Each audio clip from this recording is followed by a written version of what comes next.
All right, so welcome everyone to Making the Familiar Strange. Today we have Amal Alexander, and she's going to be talking a bit about King Solomon from the Muslim perspective. And I just want to tell a little bit about Amal. She's a member at AMI, an active participant there, and she is a children's book author. She's written a number of children's books inspired by her children and her faith, and they include Miriam's Eid Party, Musa and Pharoah, Joseph and Jacob, and Mary, Jesus, son of Mary, or Issa Ibn Maryam. And her current passion project is a book called The Chronicles of Great Women, which is about influential women who have shaped Islamic culture. And I'm very excited when that comes out to read it, because that sounds amazing. And so we have, again, for those of you who might be new to Making the Familiar Strange, our goals are to discuss Abrahamic scriptural stories alongside each other to encourage new perspectives of familiar stories. The ground rules, as always, are to be respectful, to challenge our own assumptions, to speak from your own point of view using I statements, and to be open to a new perspective. And as always, it's all right if you feel something is new and uncomfortable. It's just to be respectful as you hear new things. And so now I will, I don't think we have any announcements today that I can think of off the top of my head, except that we do. Thursday at 1:30 or 11:30, I'm sorry, Thursday, the 19th at 11:30, we have Coffee on the Commons. This will be a first time event. We are hoping to do it every third Thursday of the month, and it's just a casual coffee time here. We're going to start at the Tri-Faith Center, and it's just very low stakes. Come as you are, have a cup of coffee, meet and greet other people on the Commons, and we just hope it'll be a good casual social time for everyone. So that's the only announcement I have off the top of my head. So I will now turn it over to Amal. Amal, you can share your screen. Okay. There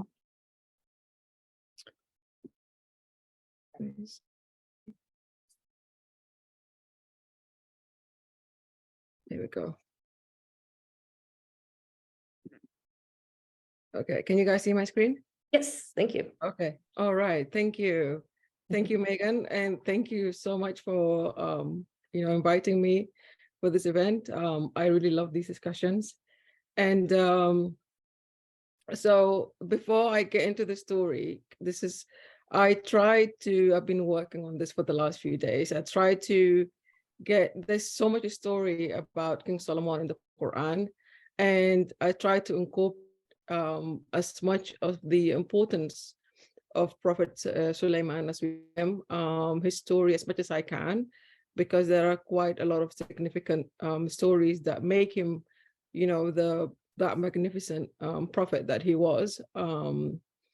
But before that, I would like to open, the floor to anyone who wants to share what they think of, the stories that they might have heard about Solomon. I mean, I think that would be interesting if there's anybody who can think of anything that, what they think of when you hear Solomon, what's the first thing that comes to mind? So I would love to, hear your side of stories, if anybody wants to share anything.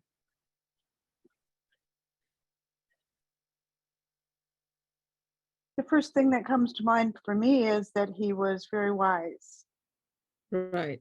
Yeah, the Quran mentions that. Thank you.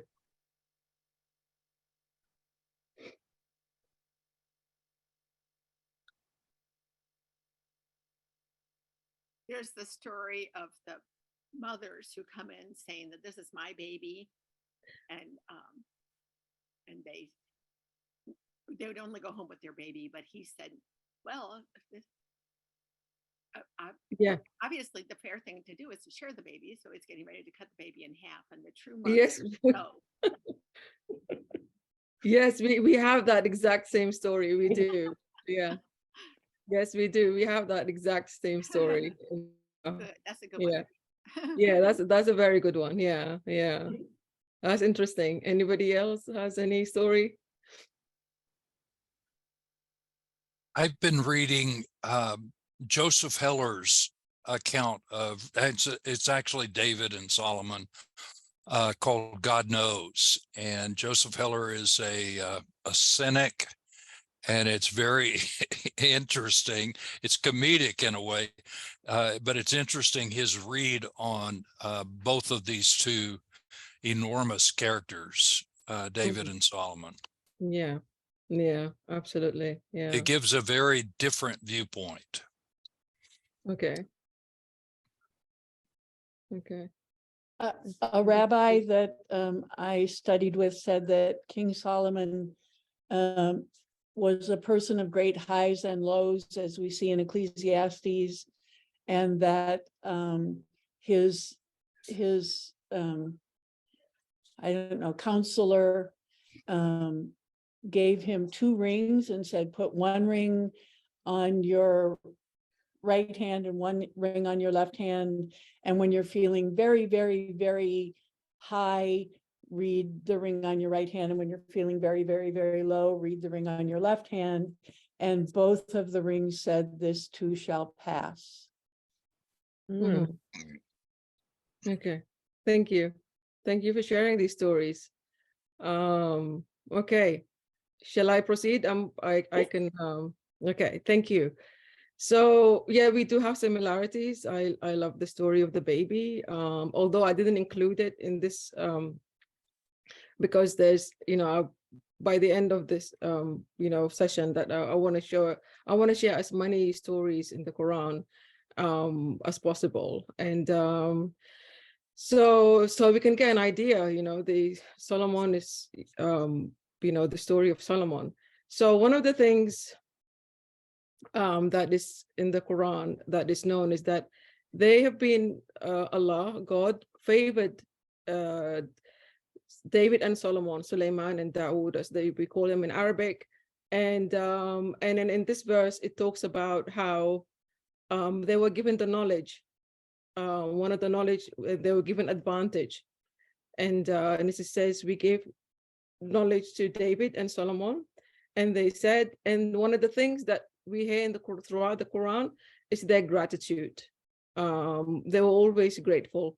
And then it says that they were faithful and grateful servant. They were granted advantage. And then as we go through the stories, we will hear, what happened. So we talked about the wisdom of Solomon. So what happened was he was wise from a very young age. And I'll share a story where the 2 men came to David, peace be upon him. And then what happened was, I'm not sure if you guys are familiar with the story. There was a shepherd who had sheep, and then there was a farmer. So what happened was, the shepherd didn't take care of his sheep, and then he wasn't feeding them. So therefore they crossed over to the farmer who's just been working on his farm for a long time, and it was time to harvest his crops.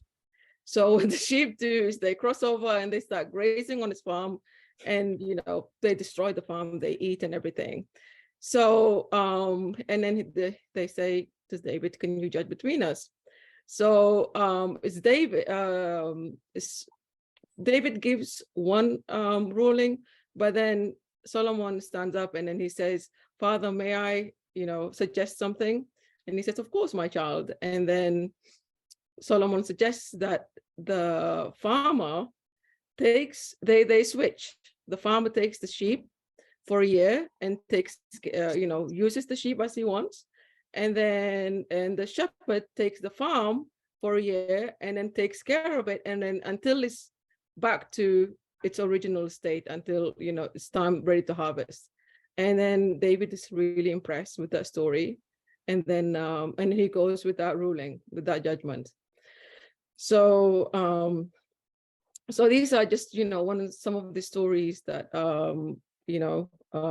including the one about the baby that we hear about throughout his life. And one of the things that is given to both, the Quran mentions both David and Solomon, is the ability to speak to the animals. So first it's said that it was David who had that ability, and then later on when Solomon takes over the kingdom, he's also given that gift. They had this gift to speak to the animals, and the Quran states that in this verse.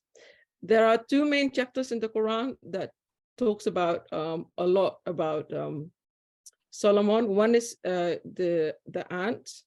It's chapter 27. It's the story of the ant. I'll try and share that. There is a very good conversation between Solomon and the ant.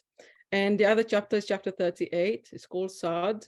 And I will share verses from those chapters. Amal, can I interrupt you just a moment? Yeah. And can you put your slides in the actual presentation mode? So that people Okay. can see them a bit better. Oh, okay, is it? Let me see. I'm not sure how it works. And I think if you just Yeah. click slideshow at the top, that might work. Oh, I see. You're right. Yeah.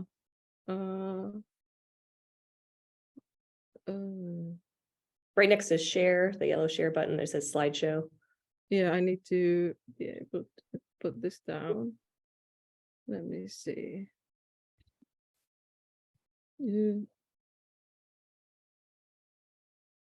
I'll try without taking too much time.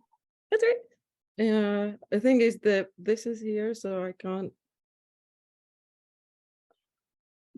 Yeah, I think if you just click on that slideshow button, that should. Yeah, that's the thing. I can't get to the slideshow. Oh. Yeah. Okay, here we go. Okay, here we go. All right, thank you. Is that better? Yeah, I think so. It's still loading, but cool. Okay. Okay, so everybody can see it. That's all right. We could see it before. Just this will put it. It wasn't. Yeah. Okay. Yeah. All right. Good, thank you. So, okay, so we on that one, and it's a little bit sensitive. Yeah. So, okay, where was I? The gift is okay. I was talking about the gift to speak to the animals. So yeah, so that is one of the things that he inherited, and I'll share stories about that later on. I'm going too fast. Okay, so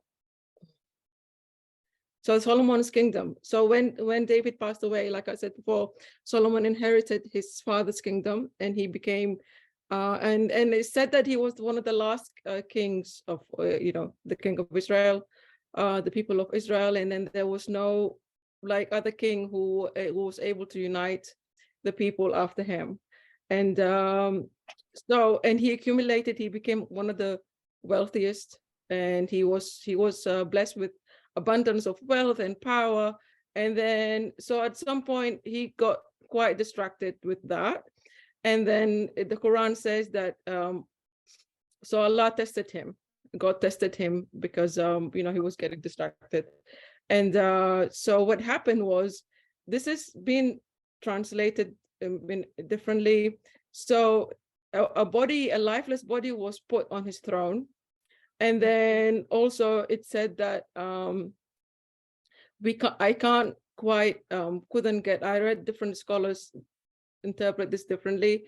There was one that said actually it was actually Solomon's body which was lifeless, and then another one said it was one of the jinns that I'm going to talk about later. And anyway, he lost his kingdom, and it said at some point he lost battles. He even lost the capital of his kingdom, Jerusalem, at the time. So he went through tests, and as we know, prophets do go through tests, and so this was one of his tests. But what actually interesting happens is that he repents, and then he asks God to forgive him, and then he makes a special prayer. He asks God to give him a kingdom that would not be fit for anyone, that no man ever had and no man will ever have. So a special kingdom just for him. And behold, God does answer his prayer, and he's given, and then he does get that kingdom that he asked for, and more, actually. So one of the things that he gets gifted with, these are just pictures that I got from the internet. Yeah, One of the Amal, things, we're not seeing the slides at all now. It just says loading on our screens. oh, okay. It might be better to go back to the other slide. Oh, should we do that then? Yeah. I 'cause we don't can't- mind if it's, I know sometimes what we see and what you see aren't the same. So let's oh, see. I see. Yeah. I can go back though. Okay. So is that There we okay go. now? Yeah. Oh, okay. I don't know why it wasn't working. Yeah. I'm not sure either. It just said loading on our screen. So Oh, okay. Thank okay. you. Sorry to Yeah. interrupt. No, you're fine. You're fine. Thanks for telling me though. Otherwise Yeah. I wouldn't know. Okay. So so God gives him, when he repents but he asks God, I would like a kingdom that no man ever had, no man would ever have. So God answers his prayer and he gives him a kingdom, and I will explain what kind of kingdom Solomon was given. And that's why one of the reasons why we still talk about him today, and so God answers his prayer. And then one of the things that one of the first things that he's given, and I mentioned the the ability to speak to the animals before. God gives him the power to control the wind. Hmm. So he's able to control like for example, he had a huge army. So when they're traveling, and he also had ships, I will talk about that later. So he's able to control it, wherefore his travels are made very easy. He's able to travel very fast. And I know there are some people who say he ruled half the world at some point, but one of the authentic ones I heard is he ruled from Jerusalem all the way down in the Middle East, in Arabia, all the way down to Yemen, because I heard the stories he used to travel to Yemen as well. And then and I heard the story of Shiva later, and then that will give us an idea. So the ability to control the wind, and he says, so we subjected the wind and it blew gently in order wherever he, whichever way he wanted.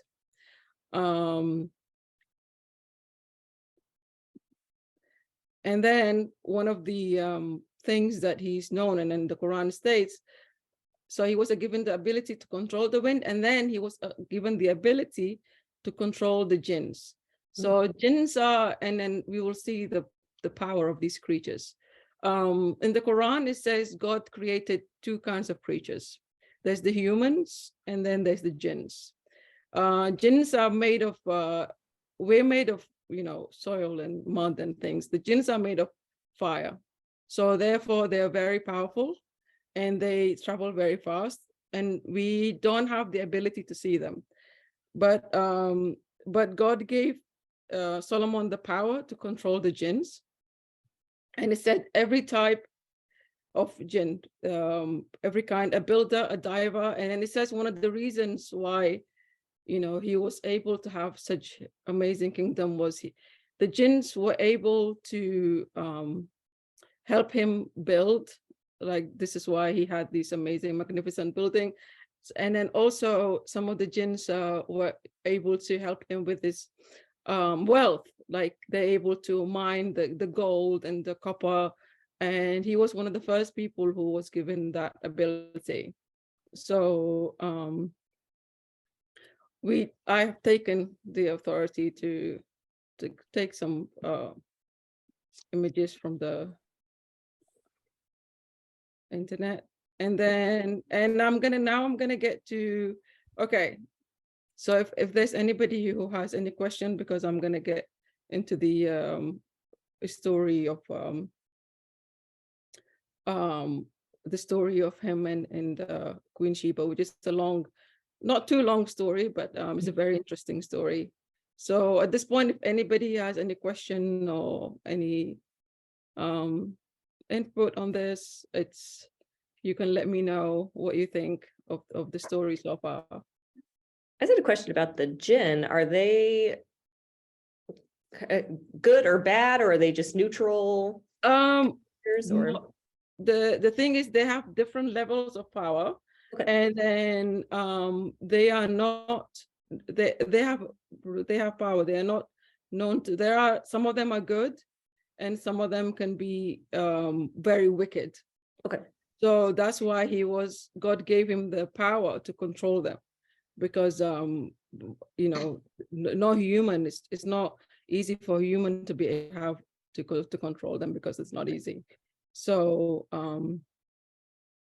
yeah, so they and you will see that there's a story I will share, and then it gives us an idea of what kind of creatures they are. Sure. I'm going to share a story soon. So I just wanted to know if there's anybody who had any questions at this point, or any input. If you don't mind it being another jinn question, is it believed that they no longer exist, or they still exist? Oh no, they exist. They exist. That's why we have things like they have the power. If I think Christianity, you have that as well. They can be very, very wicked. That the really bad ones, if you're not careful, they can possess humans and animals too. So and then it tells us in the Quran that to not invoke them or be careful with them. And then we have certain verses that we read to seek refuge from their wickedness.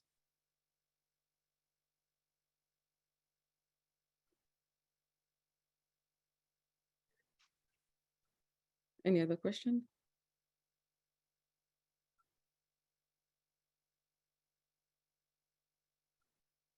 Okay, so I wanted to tell you the story of the hoopoe bird. What happened? So because Solomon was given that huge kingdom, so he used to have a regular meeting with everybody would gather, the humans, the jinns, and the animals. So, and he was very diligent, and then he noticed that the hoopoe wasn't in one of the meeting. He couldn't find the hoopoe, and then he says, where is he, and why is he late? He better have a good excuse for being late to my meeting. And then so after a while, it doesn't take that long, the hoopoe shows up, and then he says, because Suleiman threatens that they will punish the hoopoe if she doesn't show up on time. So the hoopoe shows up, and then he says, oh, I have news for you. He's trying to impress him, because I found something that that hasn't reached you yet. There is a queen. The hoopoe says, there is a queen, and she has a great throne, and God has given her everything. And then, but he says the people are not guided. They haven't heard about God, and so therefore they worship the sun instead of God. And so Suleiman looks at, and then he says she has a great throne. So Solomon looks at the hippo, and then he says, okay, he listens very well. And then the hippo continues to talk about it, and then he says, as he listens, he decides that to write a letter to the queen, and we call the Queen Balqis is Queen of Sheba. And he writes a letter, and then he starts the letter with this is me, in the name of God, the most merciful. And then he asked them to submit to him, to submit to God. So when he tells the hippo to deliver the letter, but just stick around and observe how they would react. And then he says, come back and let me know, what their reaction would be. The hippo goes, and then the hippo goes and delivers the letter. She was instructed. And so when the queen is also a wise woman, when the queen receives the letter, she takes counsel with her governess, and then she says, oh, I've received. So Solomon is already known. The queen knows who Suleiman is. And then she tells them, oh, I've received a letter from him. And then she asked them for advice, what she should do. And let me see. Okay. So what they asked of us, we are a powerful kingdom, but it's up to you to make the decision on what you should do at this point. So they leave it up to her to decide on what she should do. And so what happens is she decides to be wise and send him a gift, send Suleiman a gift. And so when the gift by the time the gift reaches him, and then he says, this is a man who has everything, right? It's not easy to impress. And when he receives the gift, he says he rejects it. And then unfortunately, and then he says, there's no way you can give me anything that God has already given me. So he's still adamant that, the kingdom should submit to God. So when the queen finds out, so she's left in a dilemma, what to do. So she decides to go and see him herself, go to Solomon, peace be upon him, and then, see him herself. And so she makes the journey to go and visit Solomon, peace be upon him. And then he finds out that she's on her way. So he tries to be smart and then surprise her. He says to his jinns, who can bring me her throne? He asks all, because he knows that the jinns are the only one who's powerful enough to do that. He asks them, who can bring me her throne? One of the jinns tell him that I can bring you a throne before you even get up from your seat today. And so, but then there's another jinn who's very knowledgeable, and he says, hey, I can bring you her throne in a twinkling of an eye. And he says, okay, you've got the job.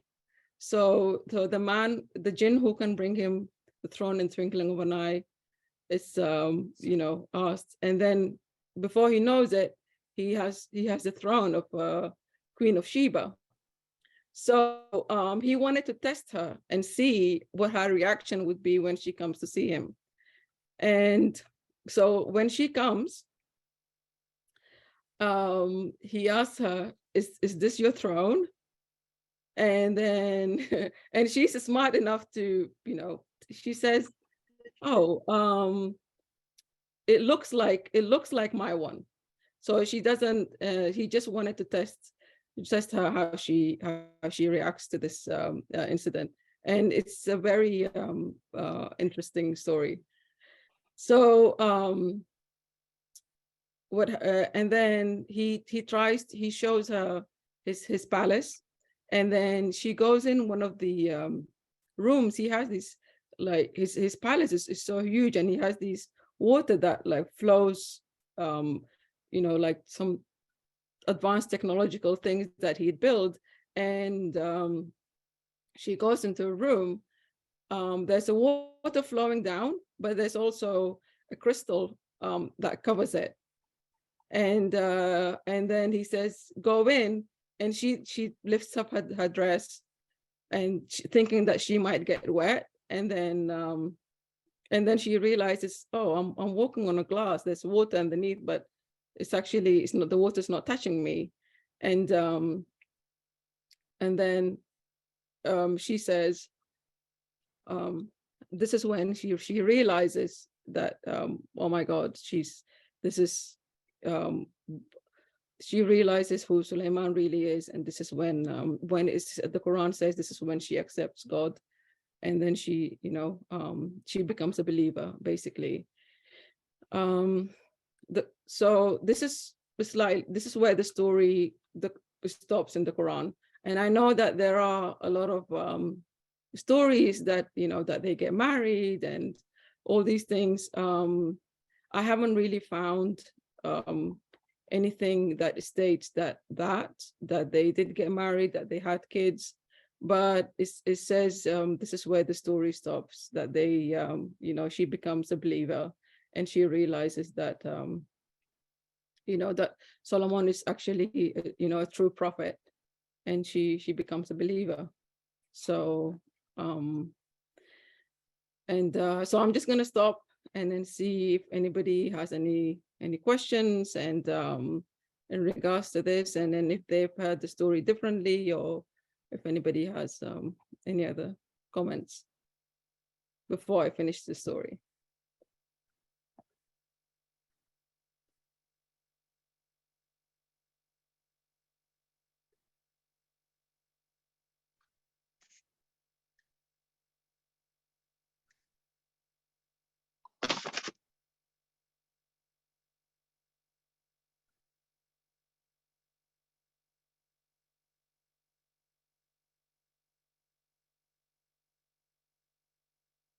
I have never heard this story. Is it actually in the Quran, or is it a story that scholars and religious people of the time added the stories as kind of a side story? No, it is, this is the that's why I shared the chapters, and these are the verses. I'm sorry if you can't see it, but this is all, I'm sharing all the verses that it shows. Okay, but Yeah. those verses are actually in the Quran. Those are verses, yeah. And the 2 chapters that I mentioned, you know, are mentioned in the Quran. Yeah, yeah. I'm saying the story exactly as it says in the Okay. Quran. Yeah, yeah.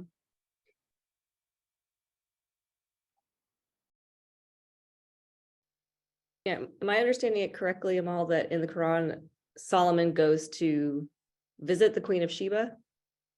He goes to her? No, no. Oh, she goes to, She goes to him. Yeah. okay. That's the way it is in the Bible Yeah. as well. So Oh, okay. it just would have been interesting if it were flipped. Yeah, I know. So in the Bible, it says that he visited her. No, she goes to visit him. Yeah. You go to visit him. Yeah, it's the same. Mhm. Yeah, no, it's yeah. So I wish you guys could see these verses, because it's all directly from the Quran. I have the Arabic and the English. Yep, we can see them. Okay. Yeah.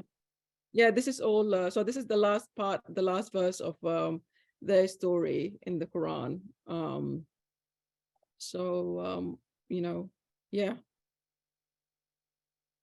And then so then the next part is the finally one of the because he was given the ability to control the jinns, and then in the Quran the jinns are also, you know, so Satan is also, is said that he used to be, you know, one of the jinns. And so they, like I said before, they were also, some of them can be mischievous, and they were. So they would tell the people that they know what's going to happen in the future and these things. And so, you know, and the people who listened to them, and some people did, they, you know, they would say, oh, you guys know what's going to happen in the future. So in order for and Allah wanted to test the people and also the jinns to show that actually that's not true. They don't know what's going to happen.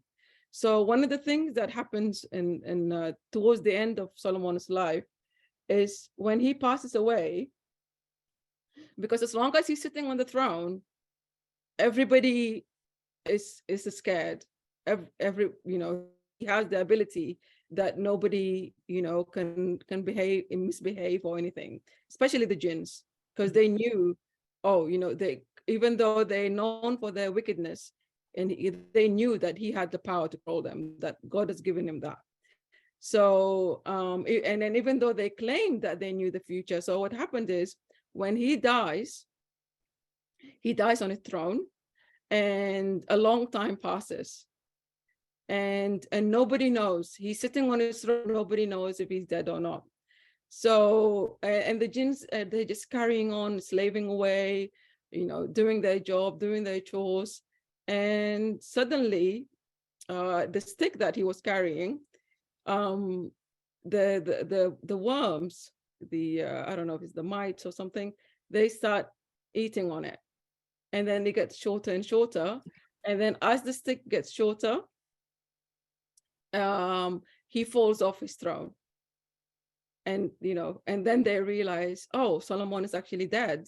All this time we thought he was, and then Allah says is to show them that even though the jinns claim, if they had that power to know the future, they would have known, even though he's sitting on his throne, that he was dead.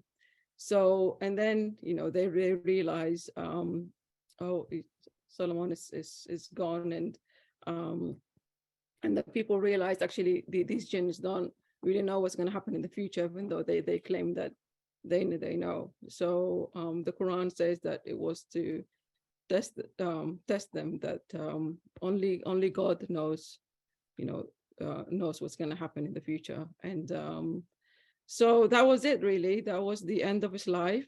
And then after that, there is nobody was so in that kind of kingdom that he was given, nobody else had that, and then nobody else was able to have that kind of power and wealth after him, and the ability to unite everybody and control not just the humans, the animals, and the jinns too. So yeah, and that's the end, and the end. So and I would love to hear, if anybody has any comments or stories around this, and what they think of the Quran's version about King Solomon. I can just stop screen sharing now.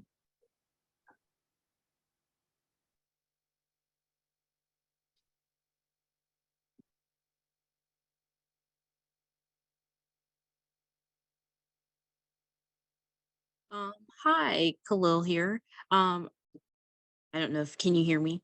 Yes. Okay, awesome. So question, who built the first mosque? Because from Christian understanding, King Solomon built the first temple, which would then turn into the modern churches we have now. So I wanted to know, does that differ, or did someone else, or did he also build the first temple in your stories as well? Yeah, in the Quran, he built the temple and the house of worship. He wanted to show his gratitude to God, and then that's why he built a huge temple. And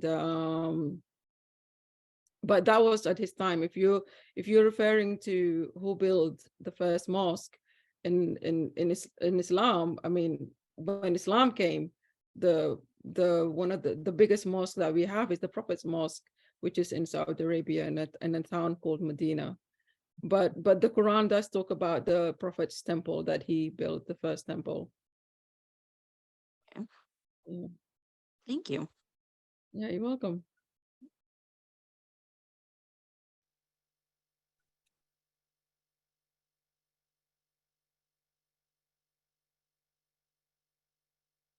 It would be interesting to know if there's anybody who if you didn't know the story about King Solomon before, like the Quran version, if there are things that I talked about today that you thought, oh my God, this is I can't believe we're talking about the same, the same prophet, that King Solomon that we know, that we grew up with.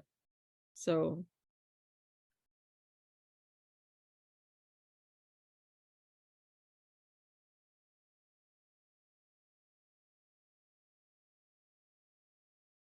I think with the in the Christian and Jewish tradition, at least with the story of Queen of Sheba, it's not that the story in the Quran has a lot more detail from what I remember of the Christian story. It's like she just sort of comes and she brings lots of gifts with her. but I don't know that there's much more to it. So that's a really fascinating addition to the story. Okay, I'm stopping sharing the screen. Okay.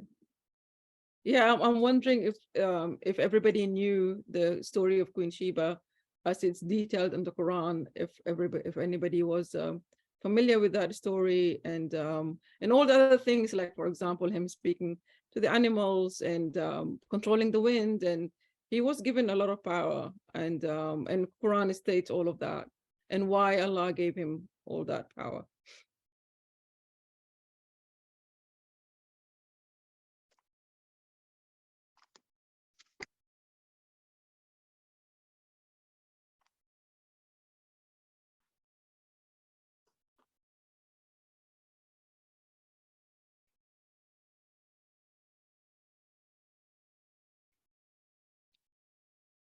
Amal, this is Mary. Where were his temples?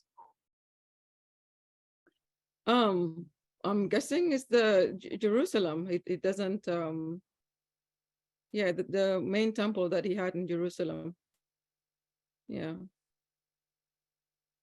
Because that was the area, like, for example, he inherited his father's kingdom and David, and then that was the Quran states that was where the same place where David was, and and Solomon was there as well. It's in that same area.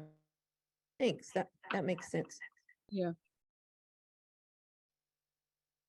Now in the Hebrew Bible in the Old Testament for Christians, it mentions Solomon had many wives and concubines. Is that a story that carries over into the Quran? Is that part of the tradition with Solomon?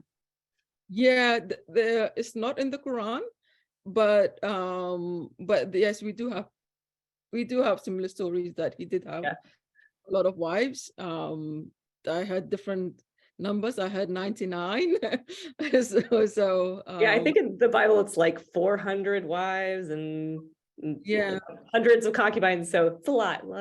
Right. Yeah. The 99 wives. 99 is a lot, but at least that's seems a little more manageable. Yeah, I guess it shows that it was a lot. And then he ruled. He didn't only rule Jerusalem and that area. It says he ruled many parts of that part of the world. So, yeah.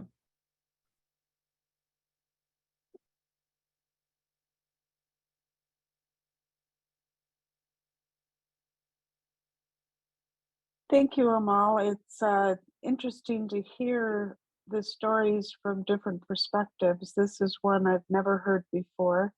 You've brought up a couple things I've never heard before, but it's very interesting, and I thank you for sharing. Yeah, certainly. Thank you.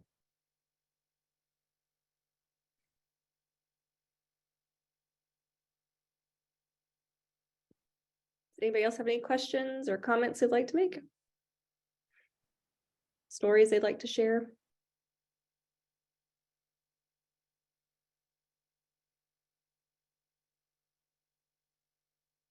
Did I miss the story of the ant? Yes, yeah. So the chapter is actually called The Ant. I'm just gonna quickly I forgot to share that story. What happened was one time when Solomon was with his army, and as they were marching, they reached this valley, and then there's a colony of ants trying to cross the path, and then they could see Solomon and his huge army coming towards them. And then one of the ants says, "Oh my God, come on guys, hurry up, because Solomon and his army are approaching us and they're gonna crush us. There's no way we can survive because the huge army coming towards us." And then Solomon hears the ant because he could, speak to the animals, and then he laughs, and then he tells the army, "Stop, let them cross." And then and they cross, and they stop until they cross they go to the other side, and then they go through that path. that is in the Quran. Yeah, it's a whole chapter of the Quran called the ant, and it's based on a lot of the stories around Solomon. Nice. Yeah. Yeah, thank you for I forgot because there's so many stories. I tried to incorporate everything. And but yeah, there is a chapter in the Quran called the ant. Yeah. I would personally like a king who could control the wind in Nebraska. That would be nice. Yeah, especially now what's happening in California, right? Right. Yeah, yeah, yeah. And that'll be great.